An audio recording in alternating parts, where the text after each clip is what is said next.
The little fire ants were traced to shipments of hapu'u, or Hawaiian ferns, from the Big Island. Little fire ants causing some big problems for Oahu residents. They've managed to invade yet another area on Maui. We're told it's a heavy infestation, much larger than the ones found on Oahu, in Mililani, and Waimanalo. And the big trouble is that they're spreading. When you look in the grand scheme of things, the nastiest of the invasive ants with the greatest impact on Hawaii is the little fire ant. Many people have experienced already the tropical fire ant, and people have been stung by them, and they're not fun. They're awful. The little fire ant, LFA, is much, much worse. And it not only will be on the ground, but it will go up in your trees. Most ants will nest in the ground and then actually forage on trees, but these will look for places to set up their nests in the trees themselves. For an arboreal species, for a species that like to live in trees, they're not actually very good at hanging on. With little fire ants, when they infest an area, populations there are amongst the most dense of any pest ant species. So about 90 million ants per acre. I'm just like majority of the population out there. Just heard about the little fire ant, but that was about it, without really being conscious of the danger that it represents. To understand the importance or the significance of these recent detections, we really only need to look at what's happened on Hawaii Island over the past 10 or 15 years.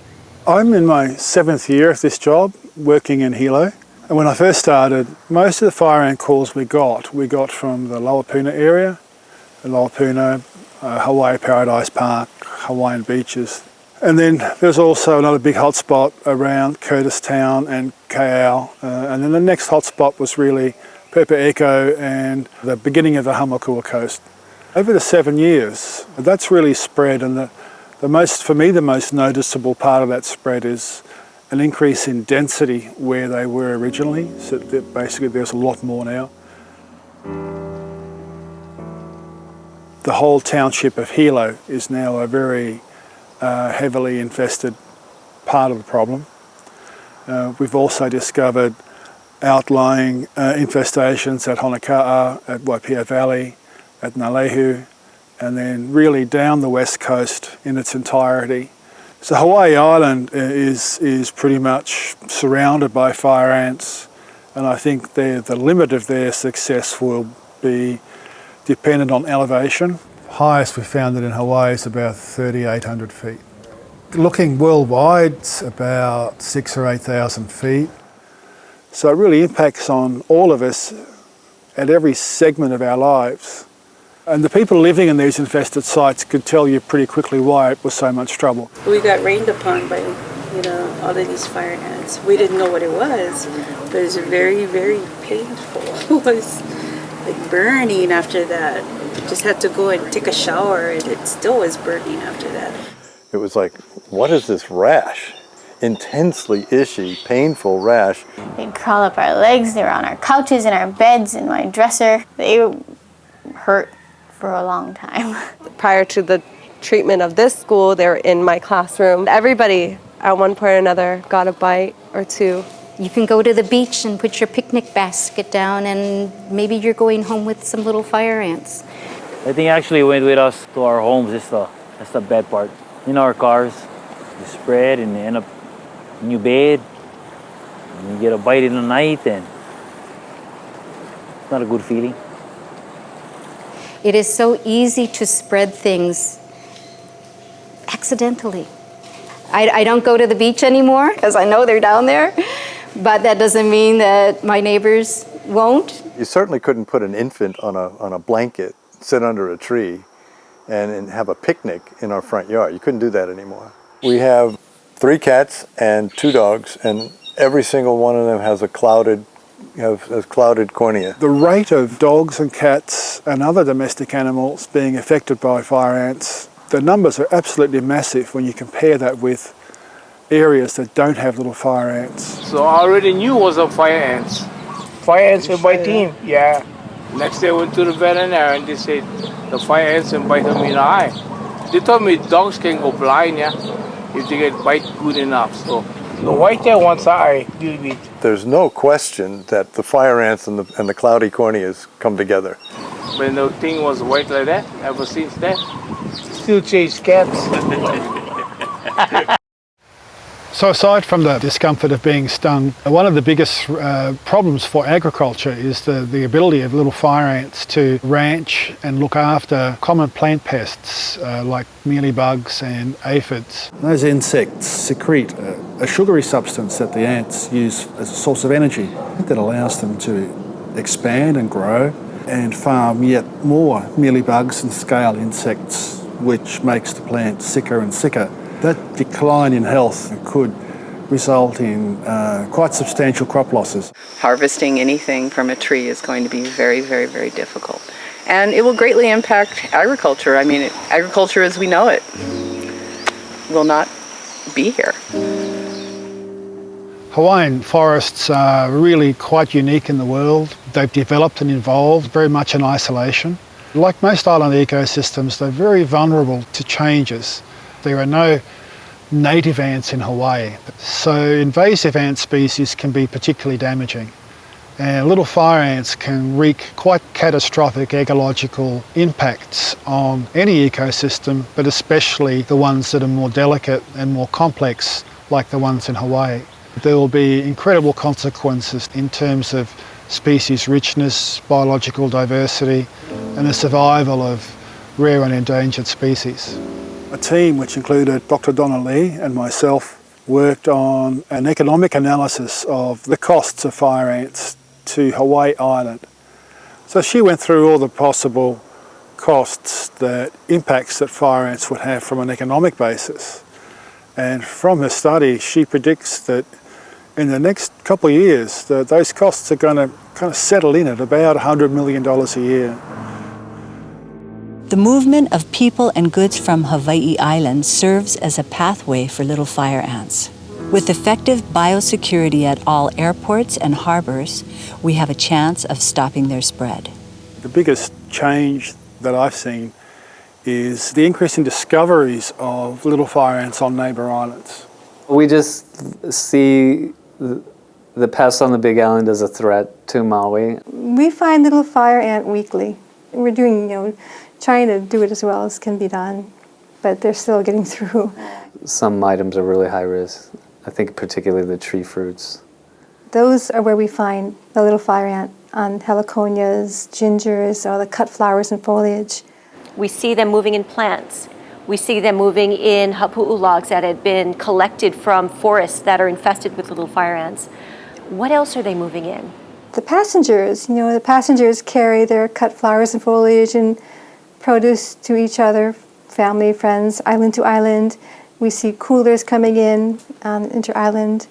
When we can, we stop and check coolers, but it's not that often, and it's not regulated. Now we find that it's coming in on cars. It's in under the carpets, it's in the cushions. We as inspectors would like to be able to check the private vehicles coming into Island. We used to just really focus on Big Island, things coming in from Big Island, and now we have to worry about Oahu. The state says it has uncovered billions of little fire ants on Oahu. Inspectors began canvassing Waimanalo to try to determine where these dreaded fire ants may have spread after finding a nest near a plant nursery. Not just plant nurseries. For the first time ever, little fire ants have been found inside homes on Oahu. Just look at the amount of people who showed up to this town hall meeting in Mililani Mauka, all worried about how the state plans to put an end to this pest. When it comes to eradication, if you're just looking to manage the problem, like around your home, there are a lot of things you can do. But I'd rather try to eradicate these things. And that requires a whole different set of skills. So it's not only what you use, it's how you use it, when you use it. What's really important here is the discipline or the science of eradicating something. While little fire ants might be small and a little slow, they've managed to invade yet another area on Maui. The pests were found across 20 acres of land along Hana Highway near Nahiku. Crews from the Maui Invasive Species Committee started getting stung by ants. Turns out those are little fire ants. We was doing Myconia sweeps on that particular day where we found LFA. It felt like fire or like electric, even like an electric burn. It just started to burn. There's so many different places where these ants could be. And then you add to that by crawling through that vegetation, you're getting covered with these little stinging ants. They're like miniature wasps. I think it's a bit like rolling around in fiberglass and then being soaked with Frank's hot sauce. Yeah. Nobody in the right mind wants to subject themselves to that kind of place.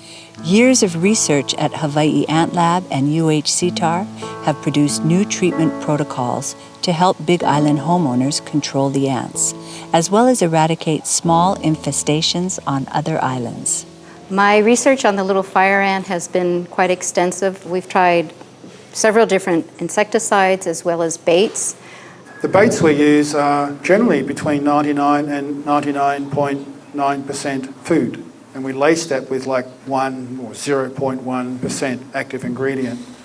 Everything that should be considered from a toxicology viewpoint have already been considered at a federal level. And baits are really cool because we can spread stuff around and have the ants do the work for us. Insect growth regulator, in the simplest term, interrupts the cycle of an insect's growth pattern. Eventually, it will make the queen sterile so that she can't produce any viable offspring. If my little worker ant feeds the queen, feeds the rest of the colony, then have a growth regulator in there that will sterilize the queen, we've got a good product. So over a period of time, I've come up with what we now call the HAL gel bait. So now we have an insect growth regulator that we can mix in a gel. With LFA, they actually have some of their nests in the trees. And so by just treating the ground, what that means is that we're missing a whole bunch of colonies that then stay and repopulate the ground as soon as there's spare space down there. Every square foot of land will have, on average, a couple of thousand ants. The normal standard would be that we would treat there 8 times in a period of 1 year. Then we would continue to monitor for 3 years after that, so that's 4 years. The ideal is to inflict the most amount of damage to your target organism using the least amount of chemicals and using the most benign chemicals with the least amount of non-target impacts. I think an upcoming issue for Hawaii Island now, as being so badly infested, is that there are thousands of homeowners out there who suddenly discover they've got ants everywhere and goes to the hardware store, to the pesticide aisle, just starts loading up and then starts spreading that stuff all over their property without really thinking about what each product does. And what we're going to end up doing is poisoning our land, spreading pesticides all over our property, and our neighbour is, and our neighbour's neighbour is. We're either going to be drinking that fairly shortly or our fish are going to be swimming in it. So I think that's actually going to be a big issue. And a lot of what we do is just hopefully help people understand the problem and how to deal with it without using as much pesticides as they're using at the moment.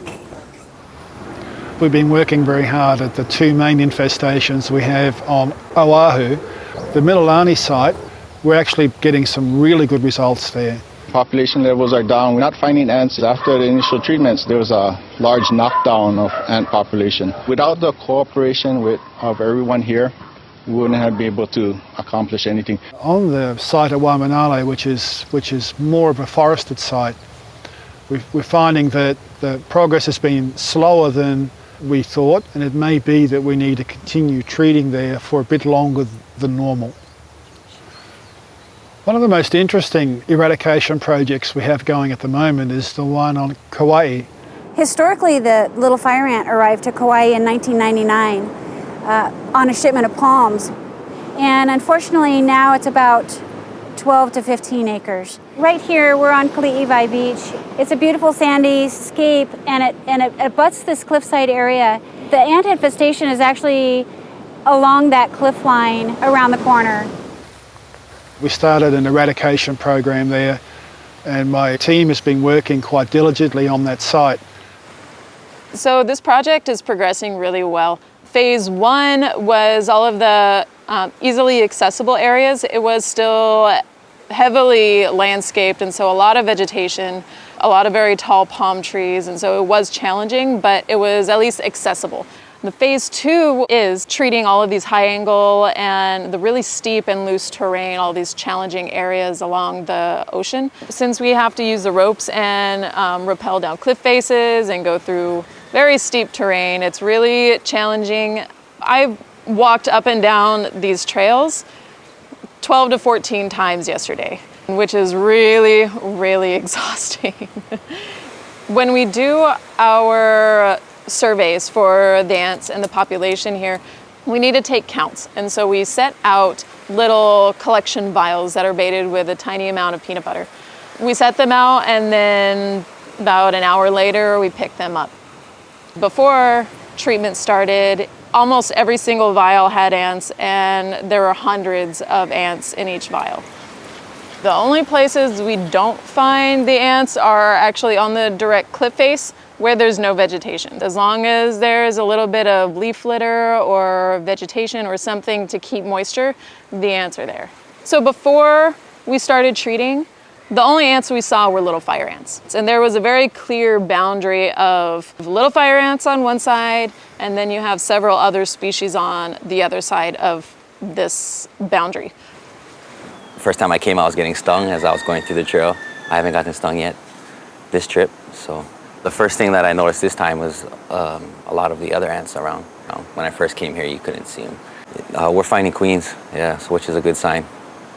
Yeah. Once you see the queens out and about, that means there's not enough workers, so she's having to go out and fetch food for herself. We have a long-term monitoring of at least 3 years to make sure that the ants are gone. I'm really, really pleased with the progress so far of what I see. It's all worth it knowing that we're helping protect Kalihiwai so that it hopefully doesn't end up like Hilo and Puna.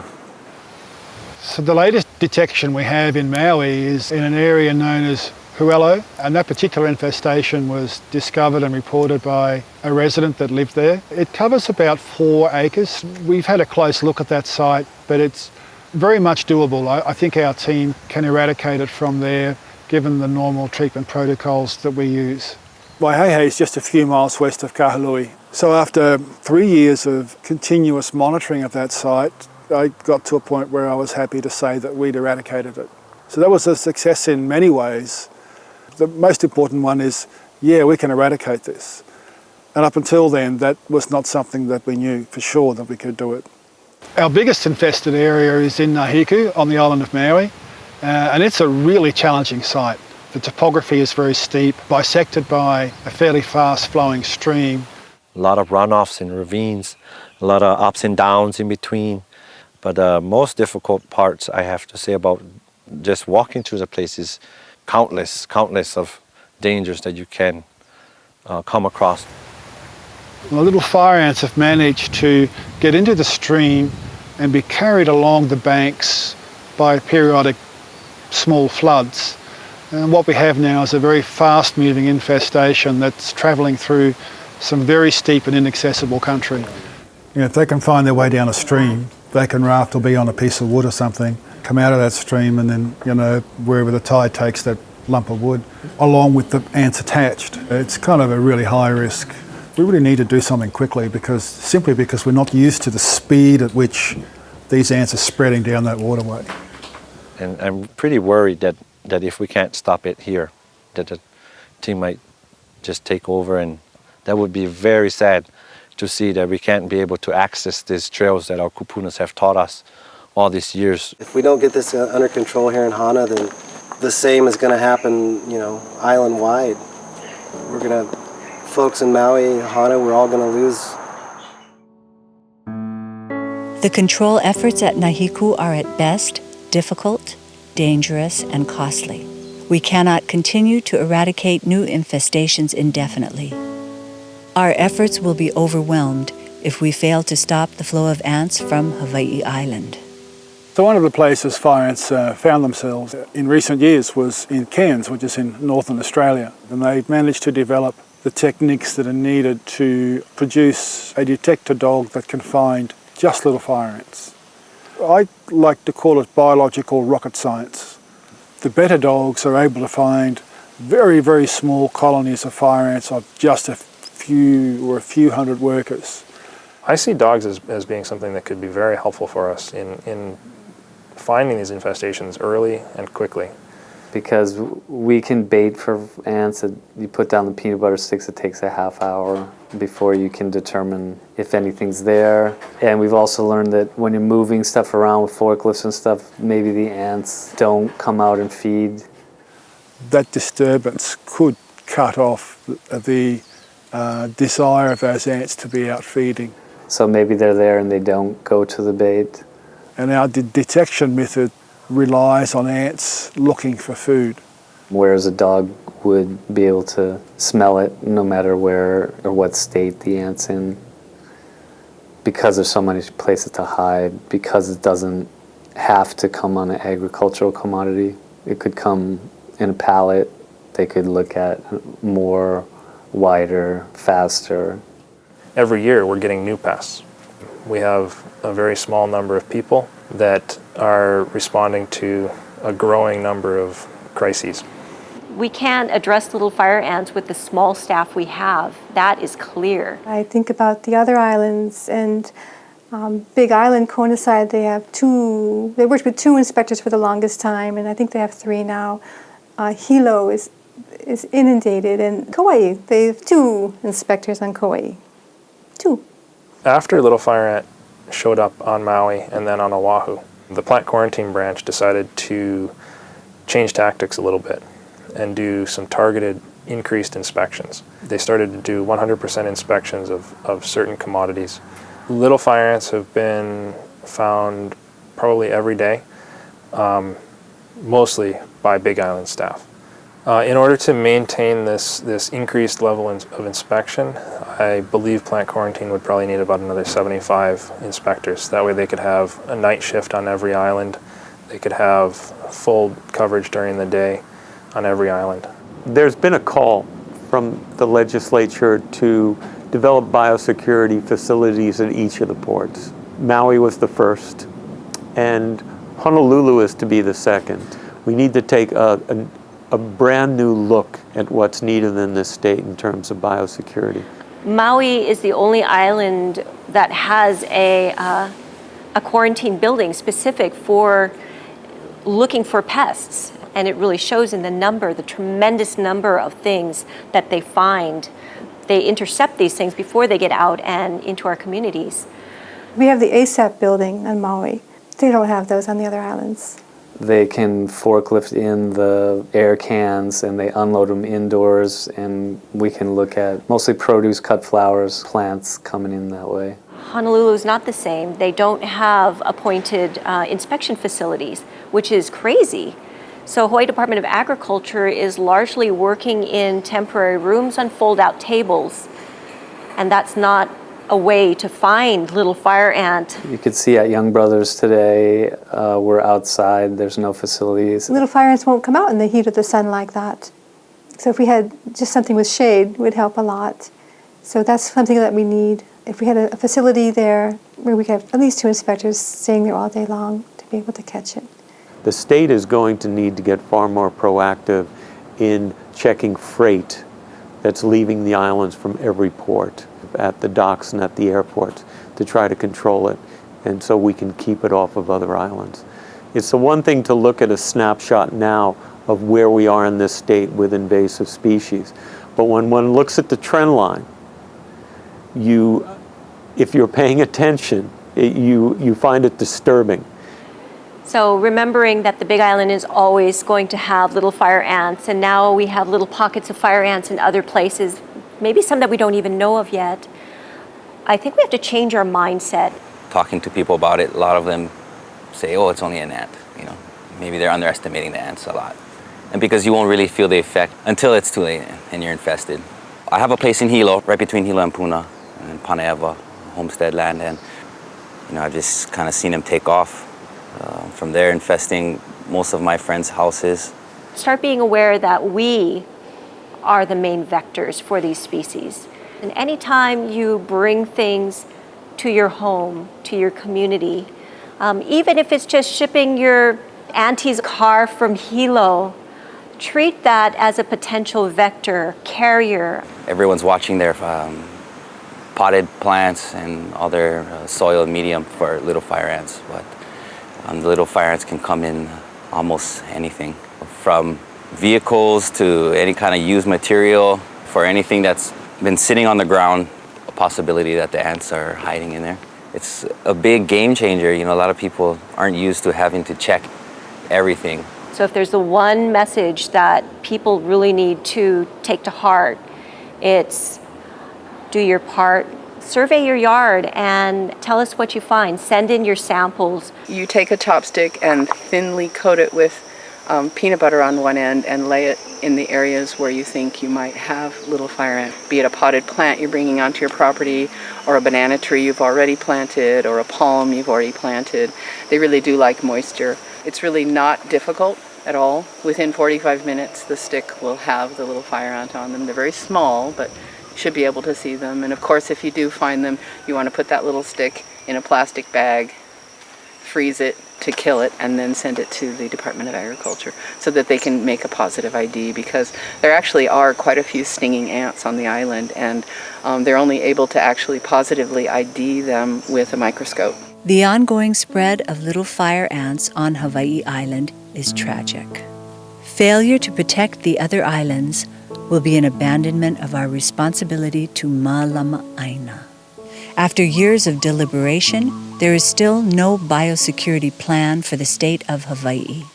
There is no plan. It was often mentioned that there's a biosecurity plan. There is no plan to date, and we need one for the 21st century in Hawaii. Yet we know the elements of an effective system.